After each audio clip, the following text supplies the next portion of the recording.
guess then, when he thought they were alone, he said, "There's oil under this studio, see? I'm gonna tear it to the ground, see? Sweet, sweet oil, see?" People still talk like that? Maybe that's just how he sounded in my head. Either way, we've got to find Kermit.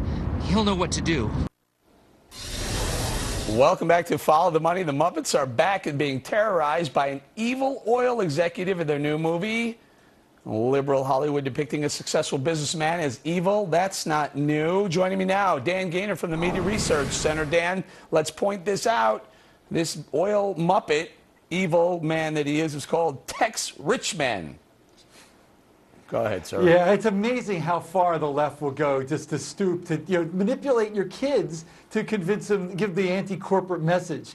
I mean, this is a Muppet movie, for goodness sakes. The only thing green that should be up on that screen should be Kermit the Frog. And so what's actually going on here? I mean, I'll put it out there. Is liberal Hollywood using class warfare to kind of brainwash our kids?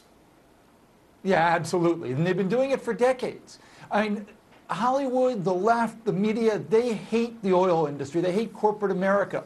And so you'll see all these movies attacking it, whether it's Cars 2, which was another kids' movie, the George Clooney movie, Syriana, There Will Be Blood, all these movies attacking the oil industry, none of them reminding people that what oil means for most people, which is fuel to light a hospital or heat your home or maybe fuel an ambulance and get you to the hospital if you need that.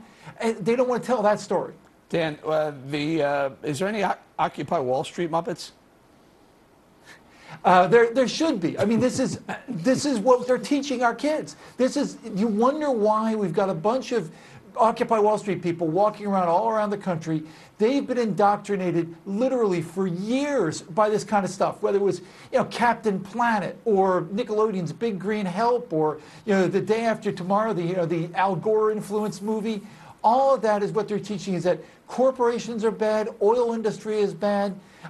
Ultimately, what they're telling our kids is what they told you in the movie The Matrix. Right. That mankind is a virus on poor old Mother Earth. All right, Dan, I'm sorry, we ran out of time. I'd love to bring the story up again. But I remember when I was a little kid, we were poor.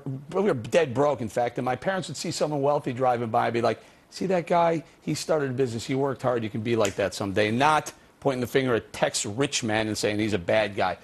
Dan, thank you very much for joining us.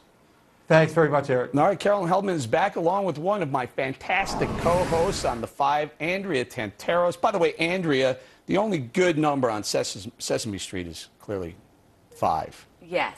What's going on here? Well, it is. It's brainwashing in the most obvious form, right? I just wish liberals could leave little kids alone. Why does there have to be some kind of political message? I thought Sesame Street was supposed to be sharing and being nice to people, but over the years they've gotten more liberal. I mean, just a couple months ago, we talked about this on The Five. Remember they had the hungry Muppet, the starving Muppet? Well, you look out there, we've got Medicaid, there's a record number of people on food stamps, we have S-CHIP, we have WIC. There's all these programs out there to take care of hungry kids. Why would that Muppet be starving? Yeah, Dr. Heldman, maybe they should. They should have the hungry Muppets, the food stamp Muppets, and have the evil person being the Obama administration or Obama. After all, under Obama, food stamp usage has gone up 40%. Well, Eric, I'm going to say it's pretty Orwellian to blame that on President Obama, considering that he's in support of programs to help people who are suffering. And yes, we have seen poverty rates go up despite these programs. Doc, I said under Obama, the economy has gotten so bad that 40% more people, Americans, have had to use food stamps than prior to Obama. Right.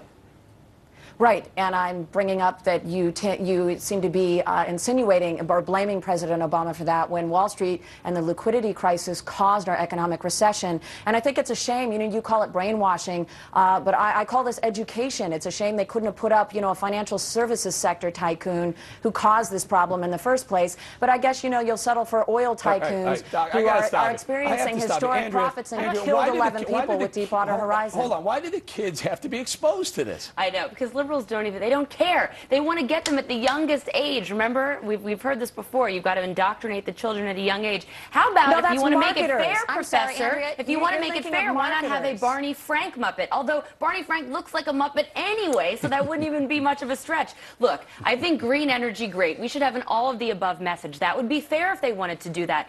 But whatever happened to be, why, Eric? Tell me.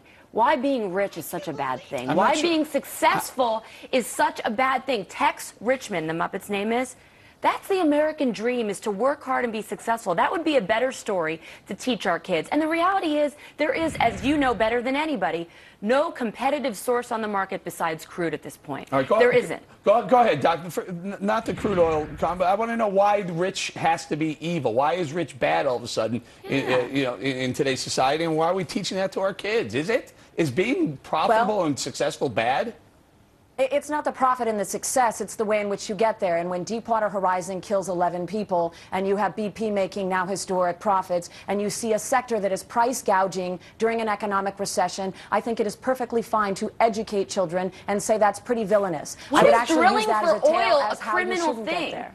Why is that such a bad thing? No one's Drilling claiming natural that's criminal. resources. No one's claiming that's criminal. What I'm claiming is criminal is when you are in an economic recession and you have to make a decision between paying over $4 at the pump. But these and feeding kids your aren't children. making these That is decisions, criminal. Professor. These are children.